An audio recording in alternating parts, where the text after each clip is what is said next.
वृंदावन बिहारी लाल की।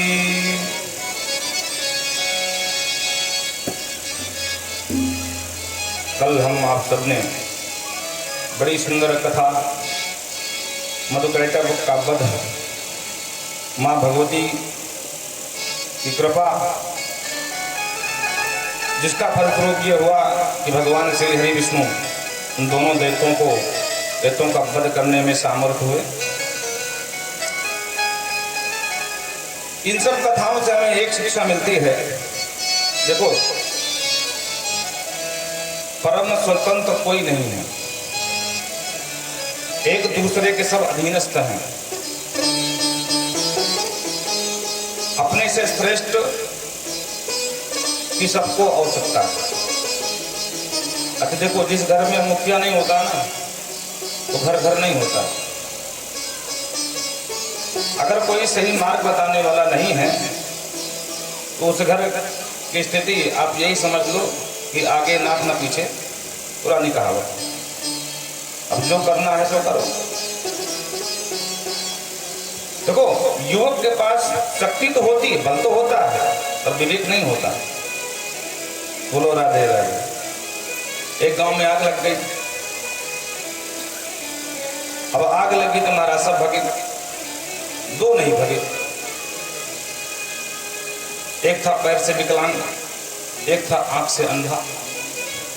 अब विकलांग कैसे भागे अथवा अंधा कैसे भागे? बेस कम कर देना ज्यादा हो। अब दोनों समस्या, तो दोनों आपस में बातें करने लगे। विकलांग ने देखा अंधे को, दोनों कहते हैं, विकलांग ने कहा भैया तुम और हम दोनों मरेंगे। बोलो राधे राधे। तुम्हें दिखाई नहीं पड़ता, मुझे दिखाई पड़ता, लेकिन मैं दौड़ नहीं सकता हूं, भाग नहीं सकता हूं। लेकिन जो विकलांग था उसने कहा एक उपाय है, हम दोनों बच जाएंगे। बोले कैसे बच जाएंगे? बोले मैं विकलांग हूं, चल नहीं सकता हूं, लेकिन तू चल सकता है। एक काम कर, मुझे अपने कंधे में उठा ले। आंखें मेरी होंगी और पैर तेरे होंगे। जैसे आने वाले संकट से दोनों बच जाएंगे और दोनों का कल्याण हो जाएगा। इस कथा से क्या शिक्षा मिलती है? जो घर का बुजुर्ग है ना, विकलांग तो है पर अंधा नहीं। युवक के पास पैर तो है पर उसके पास अंधी जवानी है। वो कुछ भी कर सकता है, अनर्थ भी कर सकता है।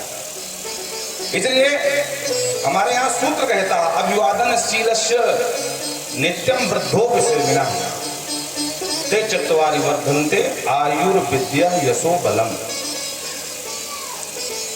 जो अपने से बुजुर्गों का, संतों का, आचार्यों का, श्रेष्ठ जनों का सम्मान करते हैं, उनके जीवन में चार वस्तुएं बढ़ती हैं। पहला है आयु, विद्या, यश और बल। अच्छा देखो, चारों की महत्वपूर्णता कितनी अच्छी है। अच्छा आप विचार करो, व्यक्ति के पास विद्या भी हो, यश भी हो और बल भी हो, पर आयु ना हो तो?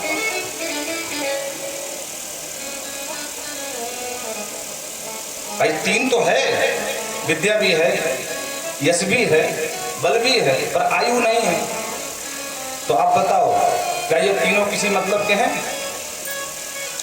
अच्छा अब विचार करो, आयु बहुत है पर विद्या नहीं है, तो क्या जीवन सार्थक है? दोनों एक दूसरे के पूरक हैं, आयु और विद्या। अच्छा विद्या है पर उस विद्या का यश नहीं है, तो क्या वो विद्या सार्थक है? आपने देखा होगा, एक से एक आतंकवादी पढ़ा लिखा है, इतने पढ़े लिखे कि अमेरिका जैसे देश को हिला देते हैं महाराज। क्या वो अनपढ़ थोड़ी ना, क्या उनके पास विद्या नहीं है? विद्या तो है, पर क्या उस विद्या से यश मिला उनको?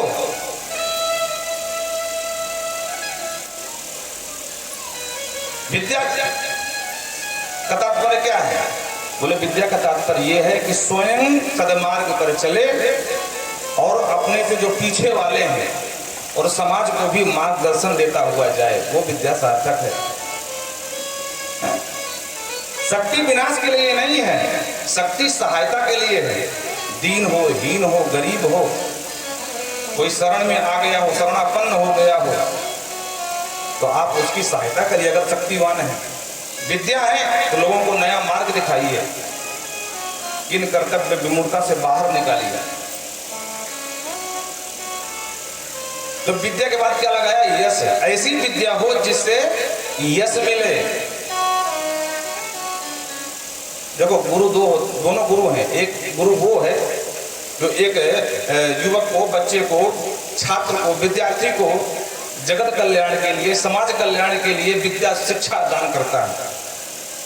और एक गुरु वो भी है जो आतंकवादी बना करके दूसरे देश में घुसा देता है, वो भी तो गुरु है।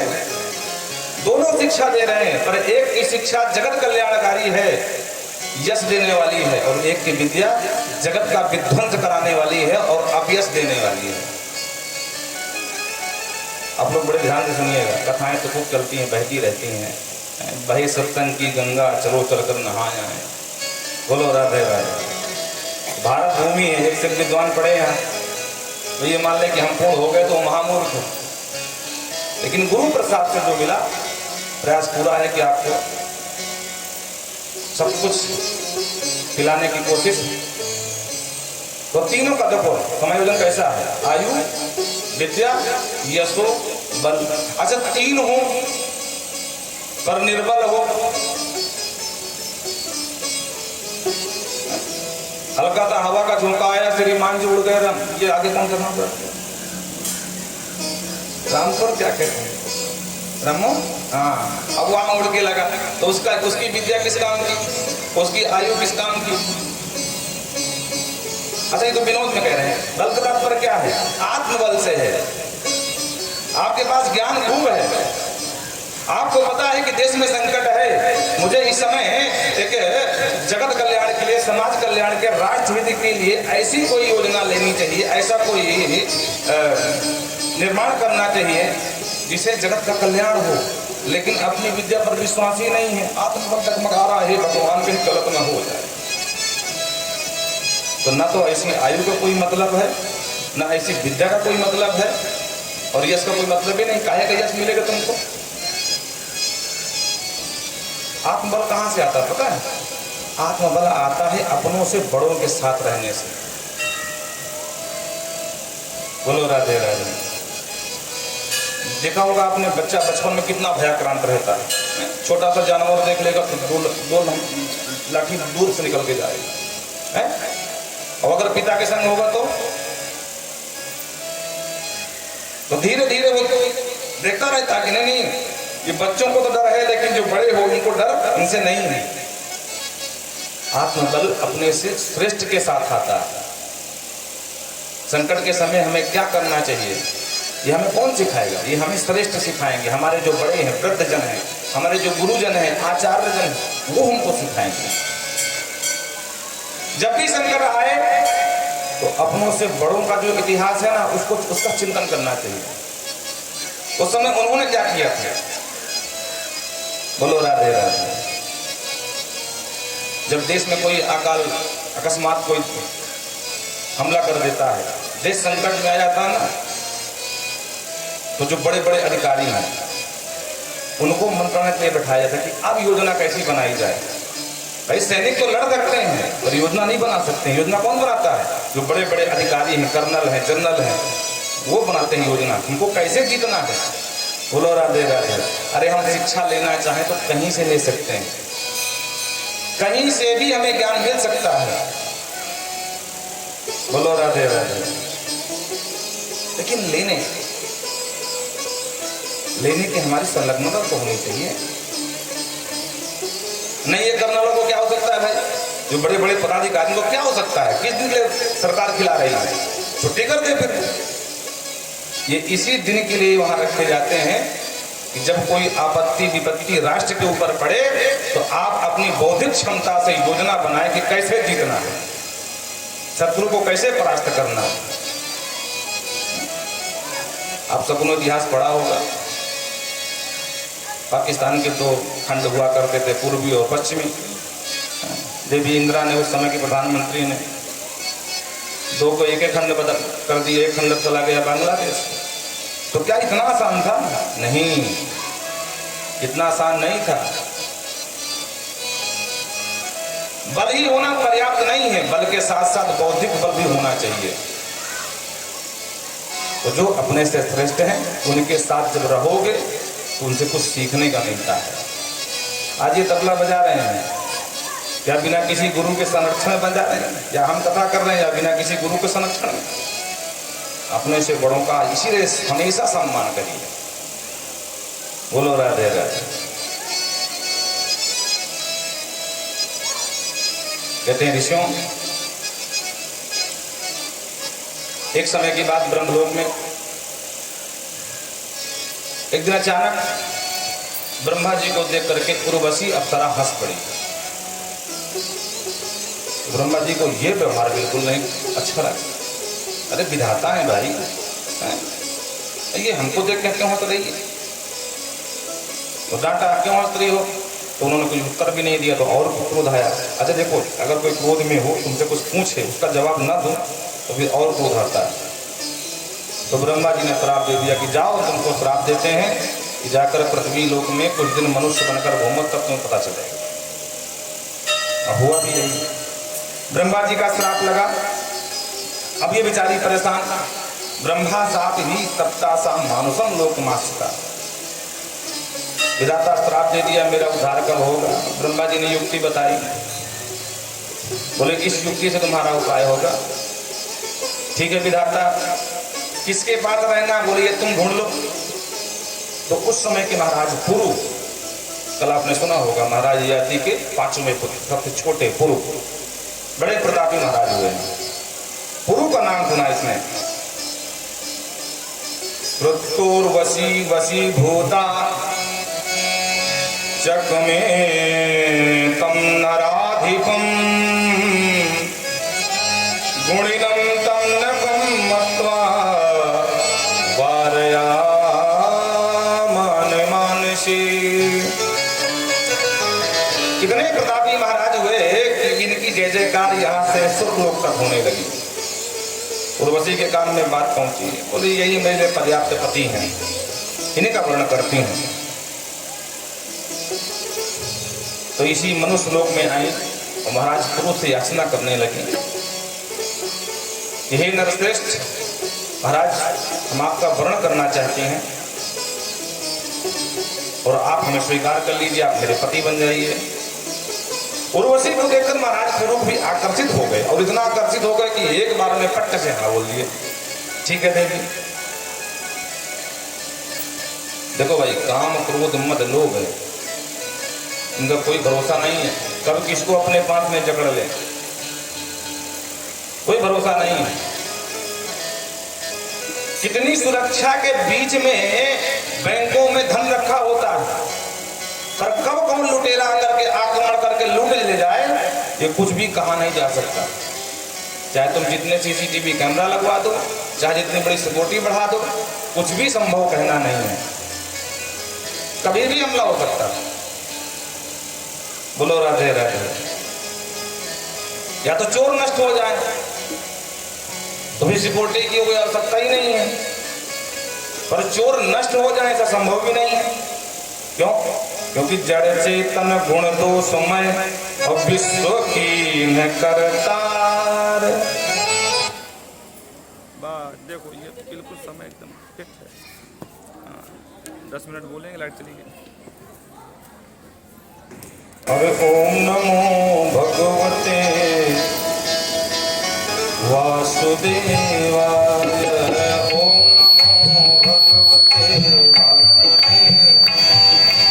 ओम नमो भगवते वासुदेवाय। ओम नमो भगवते वासुदेवाय।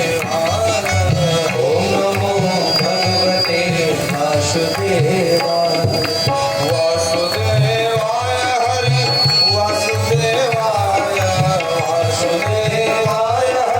वासुदेवाय। ओम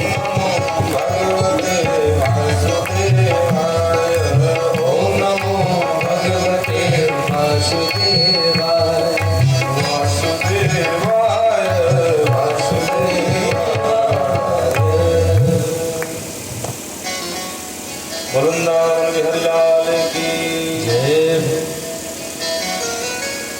तो राजा ने तुरंत हाँ कर दिया। इसने कहा महाराज विवाह तो आपसे रचाऊंगी, लेकिन मेरी 3 शर्त हैं, अगर आप पूर्ण कर दें तो ठीक, अथवा शर्त टूटी तो हम तुमको छोड़ करके पुनः वापस चली जाएंगे ब्रह्मलोक को। बोलो राधे राधे। थोड़ा वायु बसना। ठीक है देवी, बताओ क्या शर्त है? हमको स्वीकार है, साथ स्वीकार कर दिया। अरे बोले पहले शर्त तो सुन लो। बोले हाँ बताओ। बोले घृतम में भक्षणम नित्यम, पहली बात तो मैं नित्य घी का ही भक्षण करूंगी।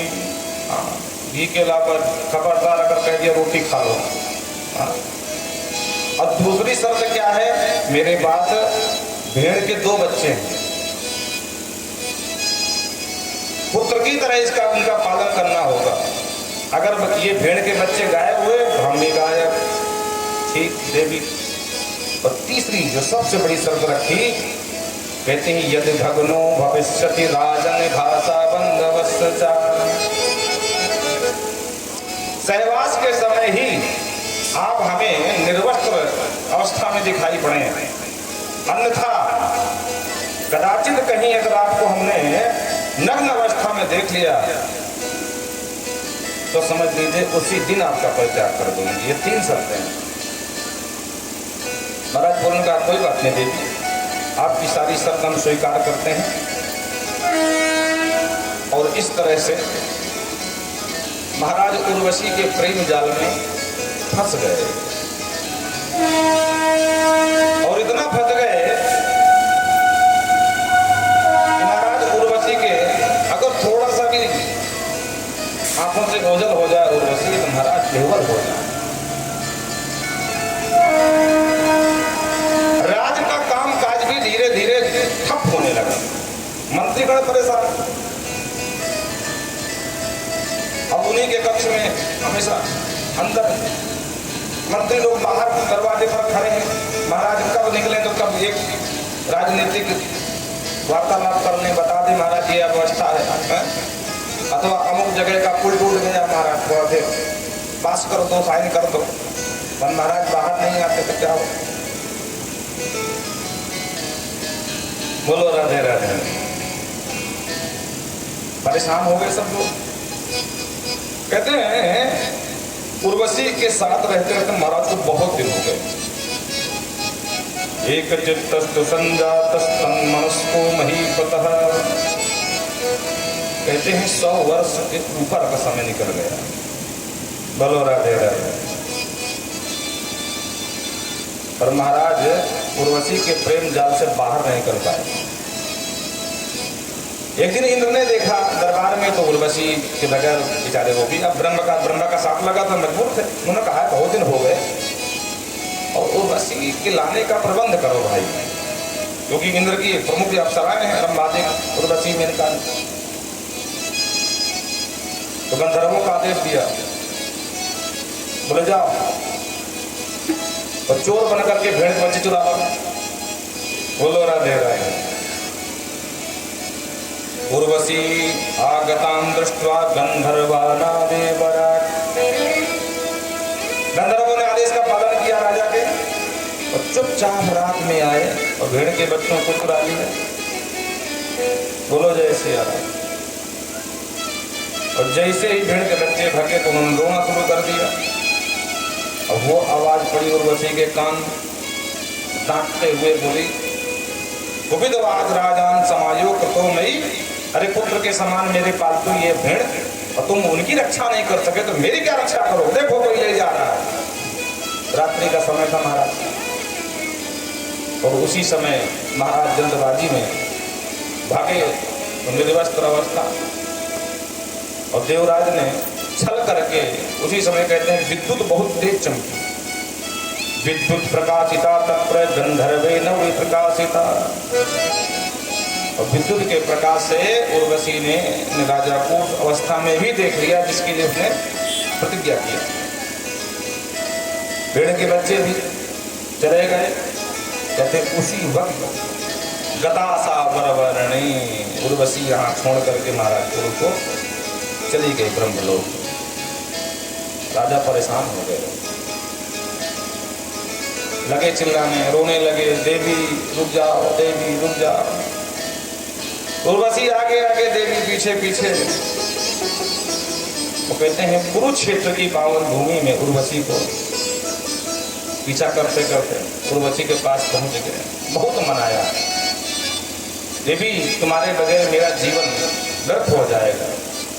ये बहुत बड़ा विश्वासघात है देवी। विश्वासघात तो है ही, ये वज्राघात भी है, हृदयाघात। देवी क्या कमी है मुझसे, एक अवसर दो बस, दोबारा ऐसी गलती नहीं करूंगा। उर्वशी ने डांटा यहाँ पर, मूर्खो सिंह सार्दूलम ज्ञानम पुत्र गतः कुचित क्वापि सख्यम न च स्त्रीणां द्रकाणाम इव पार्थिवः। कहते राजन मूर्खोस, राजन तुम मूर्ख हो गया। बोलो राधे राधे। ज्ञान पुत्र कथा कुछ, अरे तुम्हारा ज्ञान क्यों न हो गया, ज्ञान कहाँ गया तुम्हारा? ये जो तुम्हारे अंदर काम का शत्रु है, इसको मारो और वास्तविक स्वरूप में आओ। और राजन दूसरी बात ये है कि क्वापि सख्यम न च स्त्रीणाम, स्त्रियों का कोई प्रिय नहीं होता। तुम अभी नए नए हो, जैसे मांसाहारी भेड़िया, उनका भी कोई अपना प्रिय नहीं होता। बोलो राधे राधे। भेड़िया भी कभी किसी प्रेम नहीं करते, उनका प्रिय क्या है? भोजन। आपने देखोगे भेड़ियों को, कभी कभी तो शेर के मुंह पे महाराज नोच खा जाते हैं, इतना ज्यादा। हाँ, डांटा महाराज, डांट करके न विश्वासो ही कर्तव्यम स्त्री चौरेषु पार्थिवः। जो बुद्धिमान व्यक्ति होते हैं वो कभी स्त्रियों पर और चोरों पर विश्वास नहीं करते। ये उर्वशी के वाक्य हैं, हमारे नहीं है। बोलो राधे राधे। ग्रहगच्छ सुखम भोक्षम मां विशते मनः कृता। जाओ अपने घर जाओ, सुख भोगो प्रेम पूर्वक, और मेरे प्रेम जाल में मत पड़ो। और यूं कह करके डांट करके चली गई। महाराज विषयासक्त होने के कारण उर्वशी के समझाने पर भी राजा को ज्ञान नहीं मिला। कभी कभी ना व्यक्ति कामंद हो जाता है, उसको भी कुछ भान नहीं रहता है। एक घटना आपको बताएं, आप सब लोग परिचित होंगे पंचांग से। हमारे धर्म का प्रमुख ज्योतिष शास्त्र का कालगणना का प्रमुख अंग है पंचांग। तो संवत्सर पंचांग का निर्माण कहाँ से हुआ? विक्रम संवत्सर से। महाराज विक्रमादित्य उज्जैन के महाराज, इनके बड़े भाई महाराज पहले वो रहे, उनका नाम भर्तहरि, और उन्हीं के अपभ्रंश में लोग भर्तहरि बोलते हैं। बोलो राधे राधे। दो रानियां थी, पर एक दिन अपने प्रजा का निरीक्षण करने पहुंचे तो एक पिंगला को देखा, बड़ी सुंदरी थी महाराज। राजा पागल हो गए, सैनिकों से कहा हमारी शादी कराओ इससे। सैनिक गए, देवी से कहा, देवी क्यों मना करने वाली, तो करने लगे। अब देखो पिंगला कहते हैं वेश्या को, कई नाम है, गणिका, पिंगला, इस प्रकार से। तो उसने तुरंत हाँ कर दिया, बोले हाँ हाँ विवाह करा, कोई दिक्कत नहीं। राजा ने विवाह कर लिया, दो रानी होते हुए भी। हाँ, अब जो हाल गुरु महाराज का वही महाराज भर्तहरि का हुआ। राज का ठप पड़ने लगा, दोनों रानियां परेशान, महाराज बाहर ना। अब किसी की हिम्मत नहीं है तो जाकर महाराज को एक बार कह सके कि तुम बाहर देखो, कामकाज देखो, दरबार में बैठो, नहीं। मंत्री लोग परेशान, तो एक दिन बड़ी रानी से कहा, महारानी महाराज को संभालो, क्या करें? बोले यही तो हम भी सोच रहे कैसे निकालें इनको बाहर, आ ही नहीं रहे हैं। एक दिन मौका मिल गया, महाराज बाहर आए। मंत्रियों ने कहा सरकार बहुत दिन हो गए और बहुत दिन से शिकार नहीं खेला गया, चलो चल के शिकार खेलाते हैं। राजा ने मना किया एक बार, फिर अचानक राजा के मन में आया कि नहीं बात तो सही है, इसी महल में घुसे घुसे काफी दिन पर घूम टहल के आते हैं। पिंगला से कहा मैं चला जाऊं, पिंगला ने कहा हाँ जाओ। अब बोलो महाराज हैं पर पिंगला से आदेश ले रहे हैं, ये उल्टी गंगा। हाँ तो चल दिए महाराज मंत्रियों के साथ। बलकाल की विडंबना, शिकार तो मिला नहीं, शिकार के पीछा करते करते महाराज के जितने सेनापति थे, मंत्री सब बिछड़ गए और महाराज एक घोर जंगल में भटक गए। अब लगी भूख प्यास, तो भटकते भटकते भटकते नाथ संप्रदाय के महाराज वहीं जाकर एक आश्रम था स्वामी जी का। कुछ लोग तो कहते हैं साक्षात भगवान शंकर ही थे, तो संत भेष पर वहां बैठे थे, आश्रम था उनका। राजा आश्रम देख करके गए, जल मांगा तो महाराज स्वामी जी थे। उन्होंने कहा राजन पानी पी लो, तुम्हारी ही प्रतीक्षा में मैं बैठा था, अब तुम आ गए हो। मेरे पास एक फल है, मैंने अपने पूरे तपस्या का पुण्य इस फल में डाल दिया है। इस फल को पालोगे मतलब खा लोगे तो आप 100 वर्ष तक न तो बूढ़े पड़ने वाले हो और न मरने वाले हो, बिल्कुल स्वस्थ मस्त रहोगे।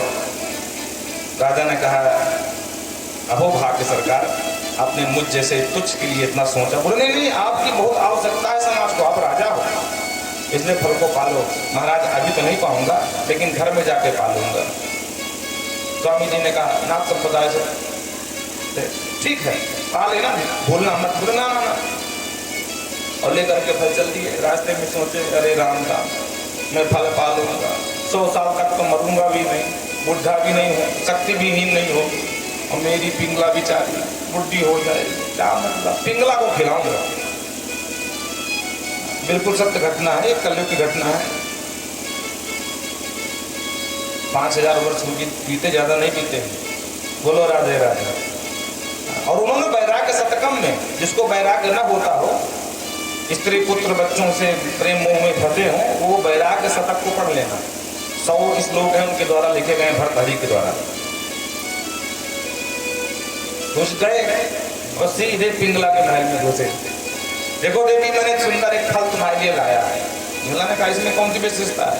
अरे देवी तुम नहीं जानती हो, ये बहुत बड़े महाराज यहाँ के सिद्ध साधक संत हैं, उन्होंने मुझे दिया। उन्होंने कहा कि 100 वर्ष तक तुम ना बुढ़े पड़ोगे और ना मरोगे।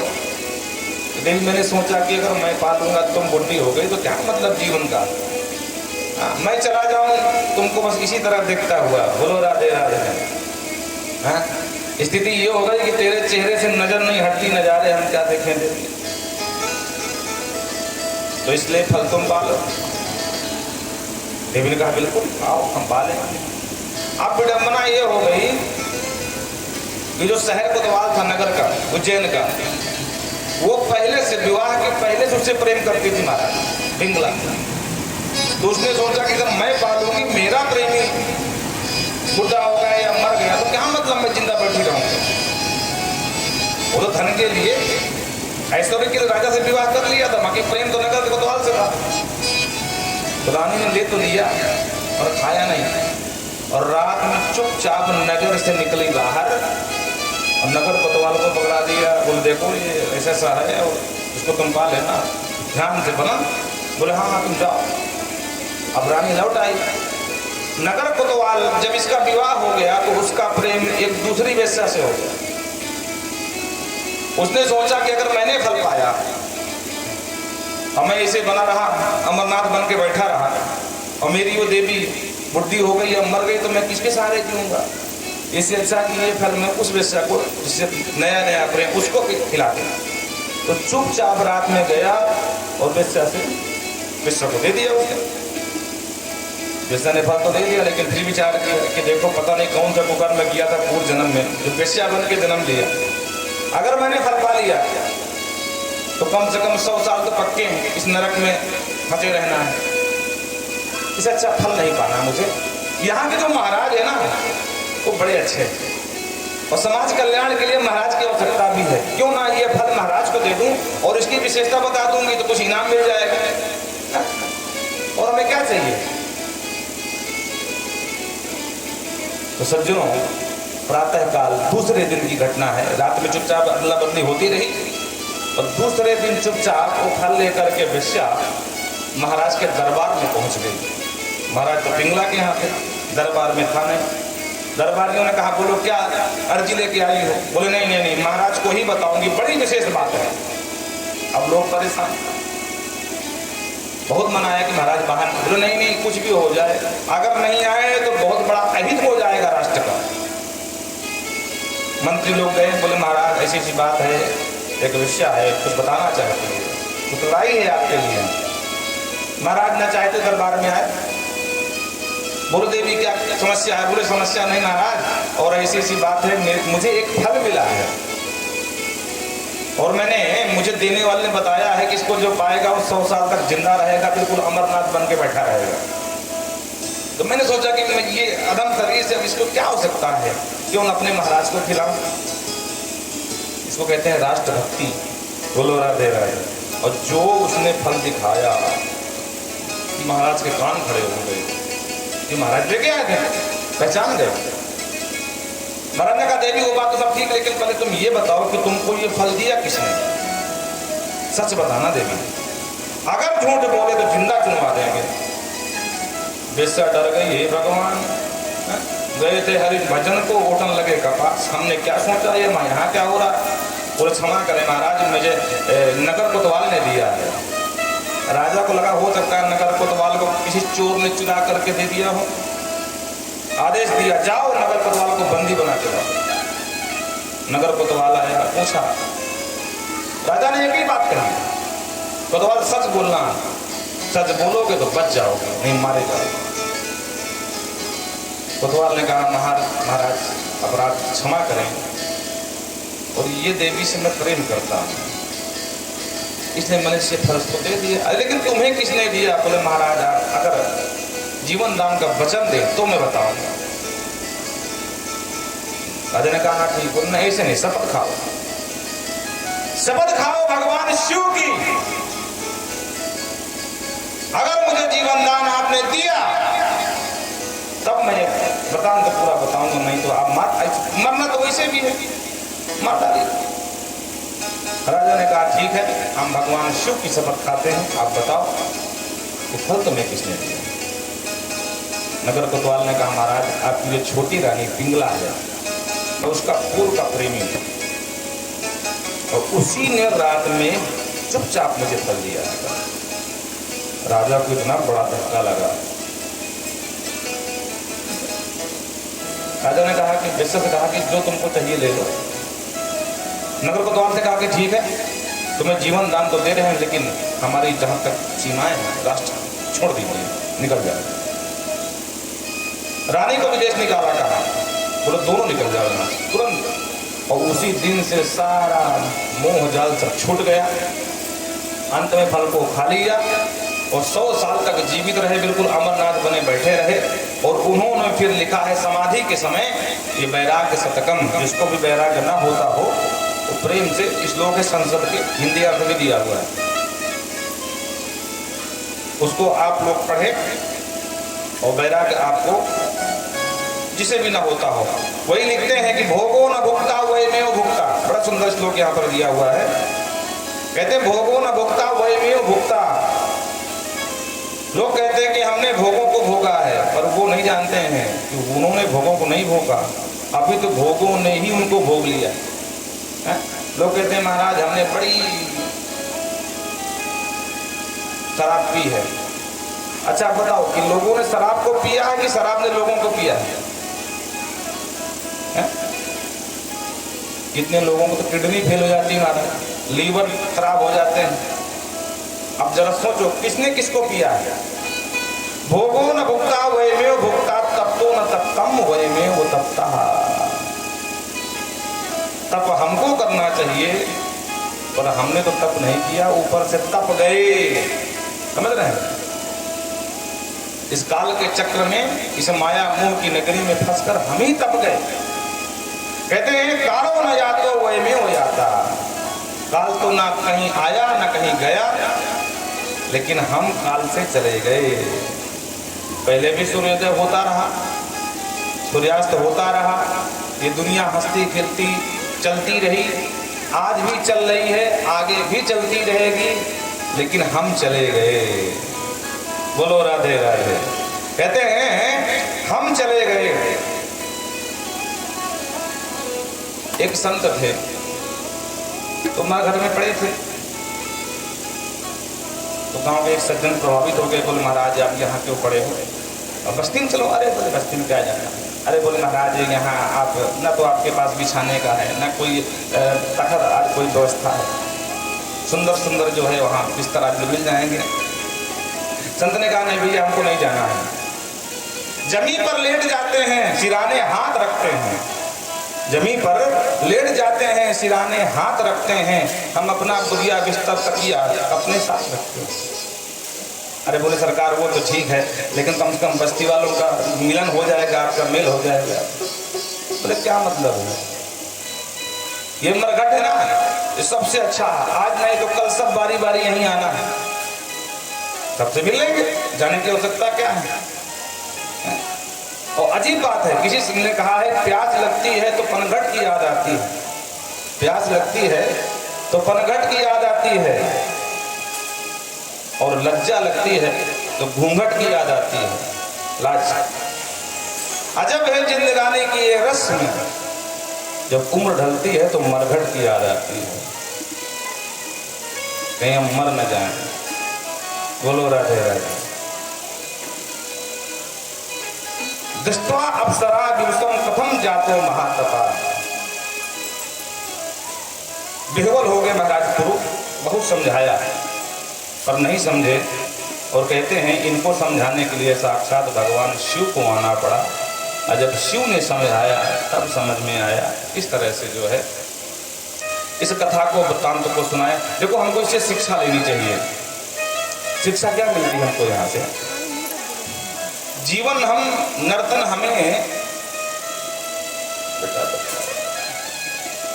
नर्तन मिला है, तो क्या सिर्फ वासना के लिए मिला है? नहीं, ये नर्तन जो मिला है हमें उपासना के लिए मिला है। हम धर्म युक्त होकर के गृहस्थ में रहें, इसलिए नर्तन मिला है, ना कि पशुओं की तरह भोग विलास में पड़े रहें। अगर भोग विलास में पड़े रहे, विषय जन्य सुख भोगते रहे, तो पशु भोग लेते हैं। अनेक योनियां हैं, 84 लाख योनियों में मात्र एक नर योनि है जो हमारा कल्याण उद्धार करा सकती है। बाकी योनियों में तो हमको सुख भोगना ही भोगना है। भगवान को पाना इतना सरल नहीं है।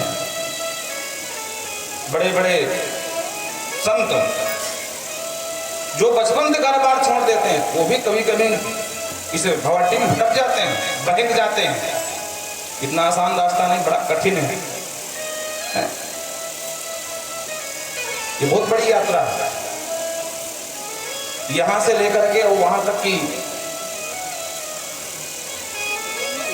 एक भोजपुरी के कवि हैं, बड़ा सुंदर एक भजन लिखे हैं। अरे चलत डहरिया, आइए थोड़ा भोजपुरी के शब्द आप लोग समझ जाइएगा। डहरिया में डगर रास्ता, चलत डहरिया, अरे पीरा चल पाम रे, जुनियों से दूर बा बलमुआ के गाँव रे, जुनियों से दूर बा बलमुआ के गाँव रे। चलत डहरिया, चलत डहरिया, पीरा चल पाम रे, जुनियों से दूर बा बलमुआ के गाँव रे, जुनियों से दूर बा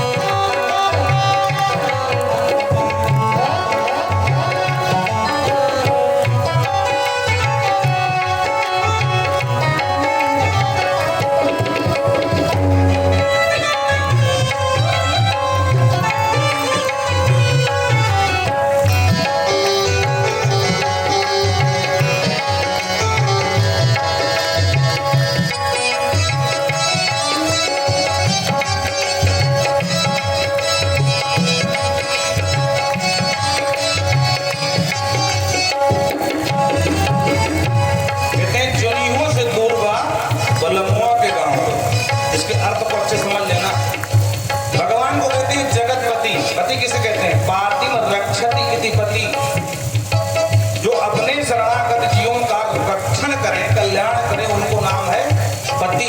और भगवान है क्या है, जैसे पति अपनी पत्नी की, अपने बच्चे की करता है तो पति हो गया, लेकिन भगवान तो पूरे विश्व की रक्षा करते हैं, उनका भरण करते हैं, उनका पोषण करते हैं।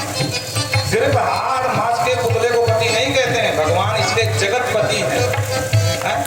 और दुनिया मतलब दुनिया चंद्रमा एक कल्पना है, कभी कह रहा है कि बहुत दूर का रास्ता है भैया, इतना आसान नहीं है। चलत डहरिया, चलत डहरिया, विराजल पावे, दुनियों से दूर बा, अलमा के पावे, दुनियों से दूर बा, जी के पावे। जाए के अकेल बा, संगी न साथी,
व्यासः सत्यवती सुतः जपेन एकाक्षरं मंत्रं वाग्बीजं नारदाच्युतम्।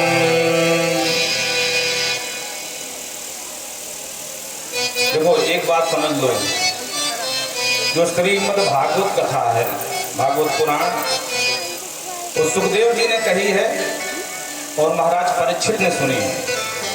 लेकिन जो देवी भागवत है वो सुखदेव जी के पिताजी ने कही है, व्यास जी ने, और जन्मेजय ने सुनी।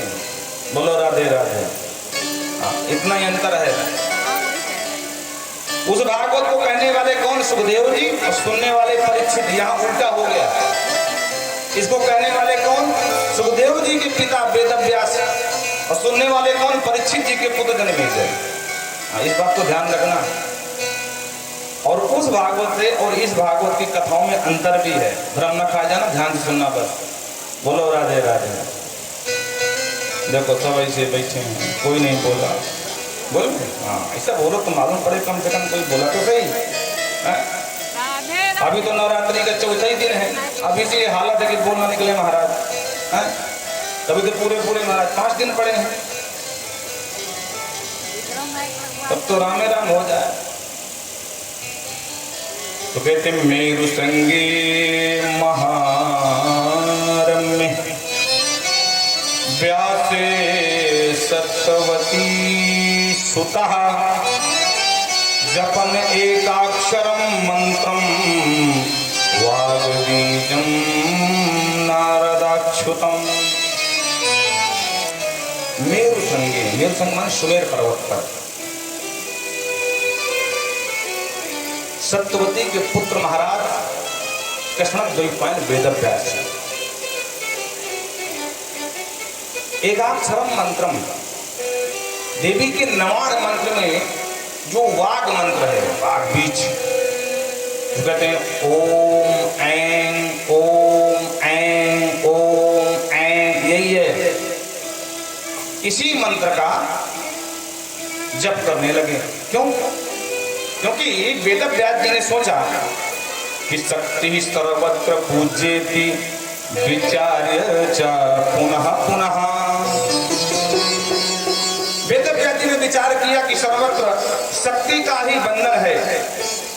वो जो परम्बा देवी भगवती जगदम्बा है, अंतकाल में सभी उनकी शरण ग्रहण करते हैं। तो हमें भी माँ अम्बा की शरण में जाना चाहिए। तो माँ अम्बा को मनाने के लिए माँ के एक अक्षर मंत्र का जप करने लगे। जप करते करते एक दिन भगवान रुद्र प्रकट हो गए। भगवान रुद्र ने कहा कि वरदान मांगो, बताओ क्यों तप कर रहे हो? बोलो राधे राधे। तो व्यास जी ने कहा कि हमें इच्छा है, हमें एक पुत्र हो जाए, इसलिए भगवती की आराधना कर रहा हूं। भगवान शंकर ने कहा अच्छा ये बात है, तो ठीक है कोई बात नहीं, करो करो। भगवान से चले गए। तब करते करते कहते हैं 1000 वर्ष बीत गए दास जी को। माँ भगवती तो नहीं है, लेकिन इंद्र परेशान हो गया। देखो हम मानवों की तपस्या से जो सबसे जल्दी परेशान कोई होता है देवता, उसका नाम है इंद्र, क्योंकि उसको अपने इंद्रासन की बहुत पड़ी रहती है। कहीं कोई मेरा इंद्रासन न छीन ले महाराज। तो इंद्र घबराया तो भाग करके शिव की शरण में गया। हे भोलेनाथ, आपका बच्चा हूँ, मुझे बचा लो। मेरा सिंहासन, मेरा इंद्रासन दिख रहा है, हिल रहा है। बोले क्या हुआ? बोले वो वेदव्यास जी तपस्या कर रहे हैं, अब मुझे लग रहा कि इंद्र बनेंगे और मेरी छुट्टी हो जाएगी। तो शिव जी ने समझाया कि पाराशरस्तु पुत्रार्थी तपश्चरति दुश्चरम।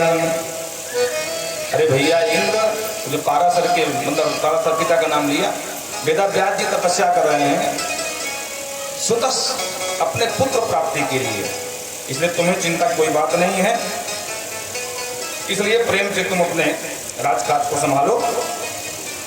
और इंद्र को समझाया। पुनः भगवान शिव आए। उत्तिष्ठ वासवी पुत्र पुत्रस्ते भविता शुभा। पुनः भगवान शिव आए और उनको कहा कि उत्तिष्ठ, 1000 वर्ष जब पूर्ण हो गए, बोले उठ जाओ और मेरा आशीर्वाद है तुम्हें पुत्र अवश्य होगा। वेदव्यास जी ने कहा कि मंत्र जपा देवी का और आ गए देवता, ये सब क्या है?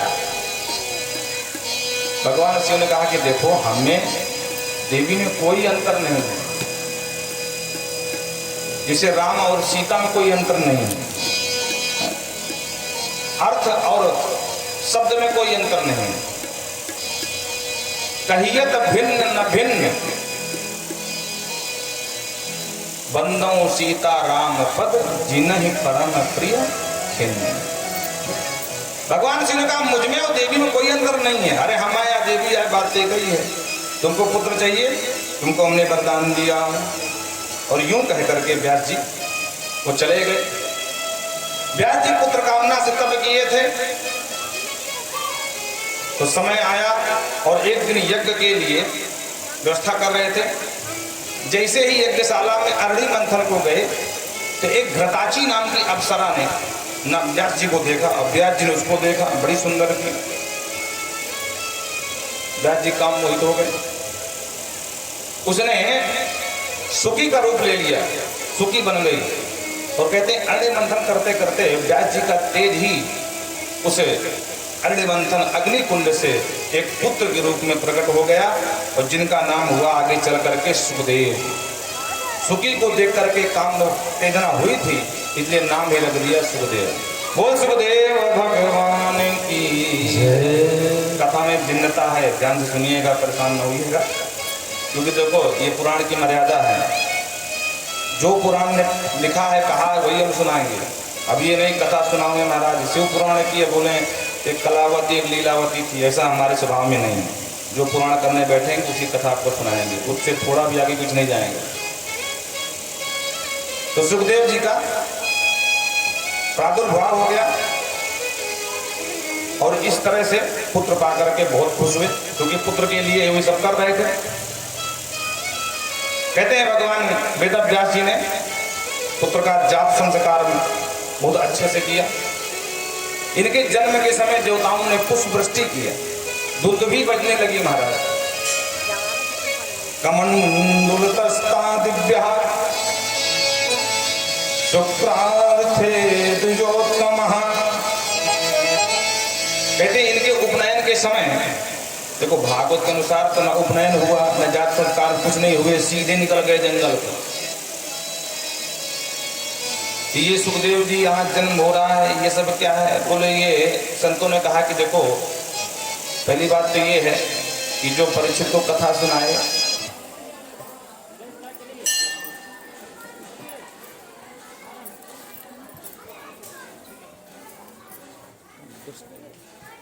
वो